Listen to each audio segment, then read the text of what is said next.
And then you wake up and there's Mark Levin, and not just Mark Levin, but our policymakers, our members of Congress. Most of whom are not Jewish, by the way. This like infected everybody. That's okay. It's not okay. It'll never be okay. It's a shame. It's shameful behavior. It's a stain on this country. You can't fight people unless you think you're morally superior to them. You shouldn't be. And how can you say you're morally superior if you're operating from the same assumption, which is that everyone on the other side should be killed because of how they were born? But that is absolutely Mark Levin's assumption. And he said it out loud. Look at this Twitter exchange. Watch this. She's basically saying, I don't understand like why we're getting involved in all this stuff. And Mark Levin is saying, well, you're a Nazi.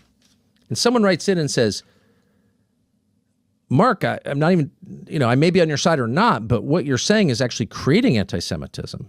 And he's saying, and I'm quoting, anti-Semitism is, quote, in your family's DNA. Who thinks that? Who would say something like that? Guilt or virtue are not in your DNA. We don't believe in a chosen people, and we don't believe in a damned people. Period. We don't believe that in the West. We don't believe that some peoples are inherently better or worse than other peoples.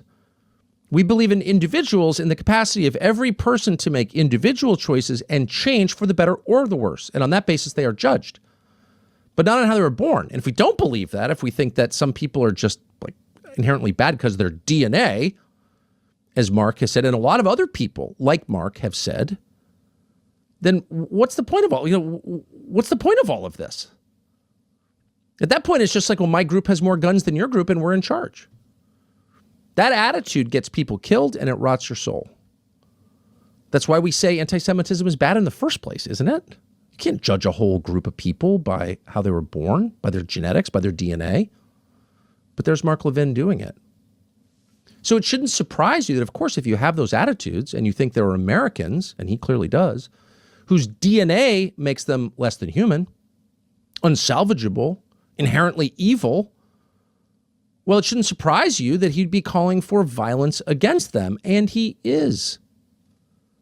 And this isn't like your kind of classic, like, oh, everyone's out to kill me, I'm so important. I despise that. But it's a fact, and we know that from what he says.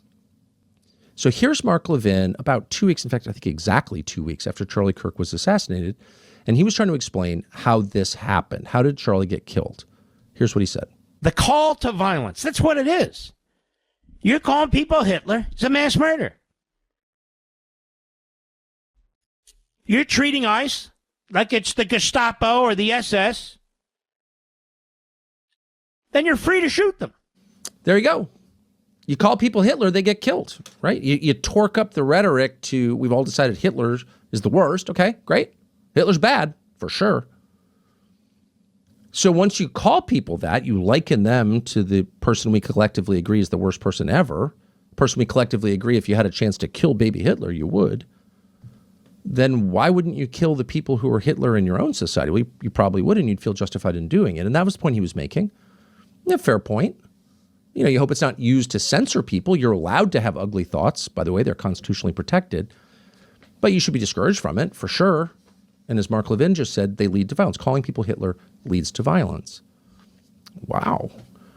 Well, since that's his description in his terms, consider this clip about a month later. I would ask some of these people who say, look, I'm going to stand by Tucker. He's just inquisitive. He likes to have these people on and ask them questions. Really? But I'm not going to platform them, no. So Tucker is a racist. Is that okay? First of all, how many of you have friends who are racists? Isn't that a fair question, Mr. Producer? How many of you have friends who are racists and are proud of it and talk about it on a national platform? This is what I get now. Will you debate him? Will you debate Tucker Carlson? I don't debate the Klan. I don't debate Nazis. I don't debate Nazis. He texted me that. Almost didn't want to address this because you never want to make anything about yourself.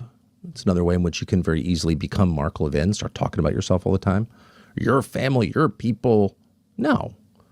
If you're interested in improving the country, you should be talking about all people in the country. It's not just about you or your people, whoever they are. It should be about everybody. That's the universalist spirit, without which this country can't continue, just to be clear. It'll break apart, of course, into warring groups. But the basis of racism and anti-Semitism and all forms of bias that we abhor, forms of bias that treat people as members of groups rather than individuals, all emanate from the same idea, which is you're born a certain way and you can't be fixed. You have blood guilt. And that's why it's bad to call people Nazis. And here is Mark Levin calling people Nazis. Well, in this case, me. So what is that? Well, that's, of course, a call to violence. And it's not just me. We compiled a list of all of some of the people on Twitter Mark Levin has referred to. These are all recent. Nazi, Nazi, Nazi bastard. F off, Nazi, Nazi, Nazi, Nazi. But finally, somebody writes in on Twitter and says, and we're quoting, "This is Mark Levin's 12th post today that's related to Israel or its critics. I know he's Jewish and sympathy for Israel is understandable, but this now borders on obsession." To which Mark Levin responds, "Nazi!" Nazi. You should pause before you call people names like that. And I should just say, because righteousness is a goal, self-righteousness is a sin, I don't want to be self-righteous. I've certainly called people things they didn't deserve. I've leveled ad hominem attacks on people. I did against Liz Cheney. I apologize for it. I meant it.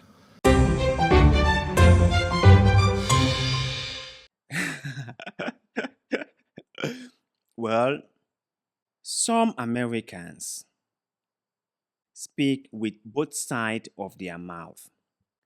They will claim to hold moral values.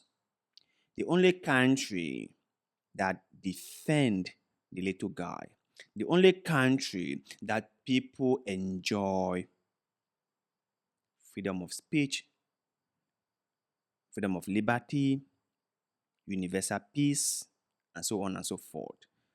They have a lot of fancy principles in their books. That is true, they do. And they will spare no effort to rub that in our faces. They will spare no effort in doing so. Why they are saying that? Why they are claiming to be a people who are just and fair? They will be invading countries in the Middle East. They will be setting in chaos in Africa. They will be threatening to topple the government of Venezuela and steal their oil. They will be doing all these things. You know, they call governments in the Middle East authoritarian. They say, hey, look at that guy. He is a very, very bad dude. And he must go. And then you ask them, but that person whom you say is a very bad dude hasn't done anything to you, has he? So, what is your business with him? Why do you hate that person so much? He hasn't done anything to you. They will be like, yeah, but he is not a Democrat. He has not been democratically elected, or better still, he stole the elections.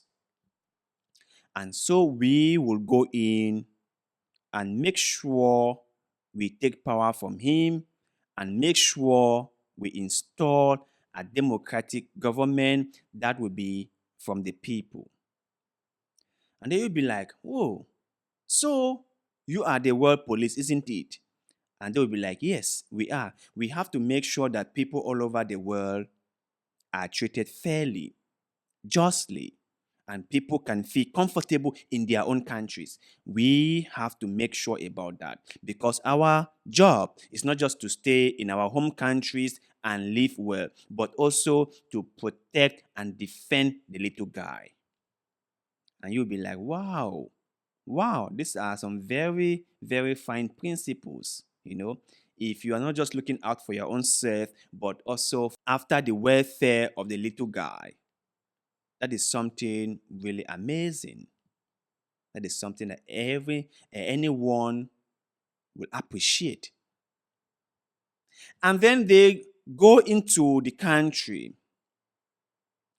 they toppled the government, and in the process, killed a lot of civilians.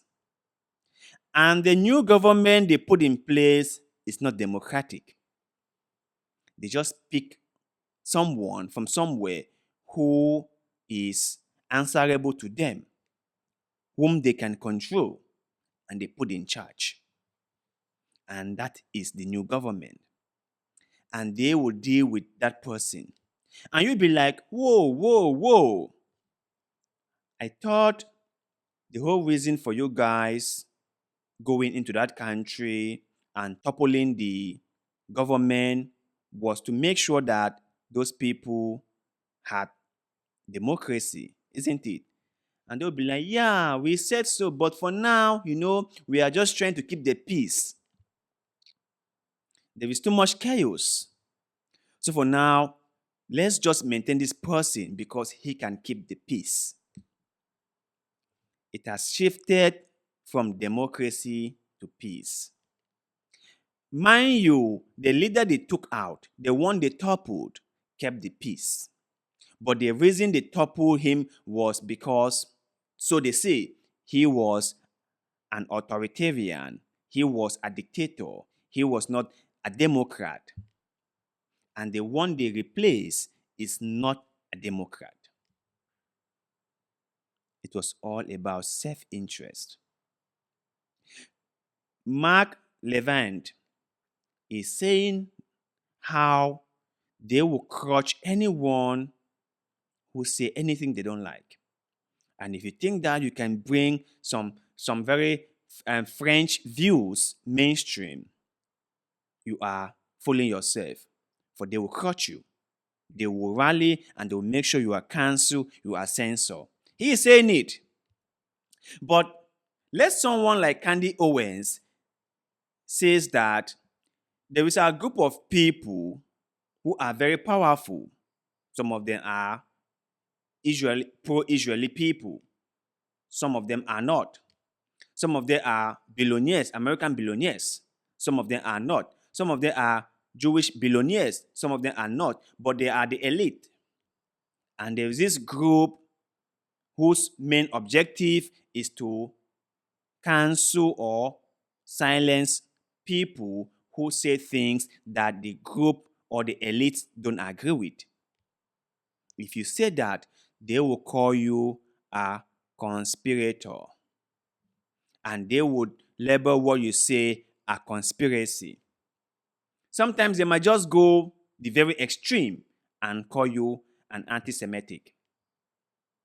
That's what they will do. They will scream, yay, yay, yay, anti-Semitism. That's what they will say. But when they say it, when people like Mark Levin say it, then it's okay. It is okay. But when other people say it, there is a problem. There is a problem. So it is just the hypocrisy with people like them that is making me so, angry. Now, if you see the way they address us, the Africans, oh, Africans are so uncivilized. Oh, Africans don't love peace. They are constantly fighting. Can these people not have a single moment of peace in their lives? Why are they always fighting? Why are they so uncivilized? What is with them and terrorism or and civil unrest? That's what they will say, right? But don't take their words for it. You just go and dig a little bit deeper.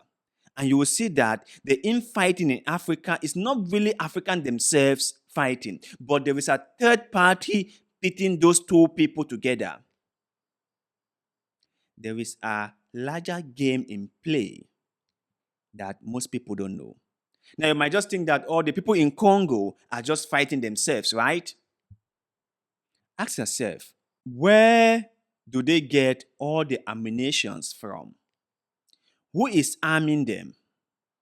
Africans or Africa doesn't have an arm manufacturing plant in the continent. So how are they getting all the weaponry that they are using to fight each other? How are they getting it? Who is providing it to them? Secondly, all the conflict minerals in Congo, in Central African Republic, in the northern region of Nigeria, who is buying all those minerals? All the conflict diamonds, who are the ones buying them? Africa is not processing all those minerals. Who are the ones buying all those conflict minerals? Right now, we have the one, I think, in Sudan. From what I could gather, the government of UAE is actively buying gold from Sudan, knowing fully well that the gold is from the conflict region, and the money they are paying for the gold is being used to fuel the unrest in the country. That's just what they do. And they do this again and again and again and again. But we cannot say anything about it. We cannot say anything about it. Do you know that the government of Israel, have always wanted to destabilize Libya? Do you know that?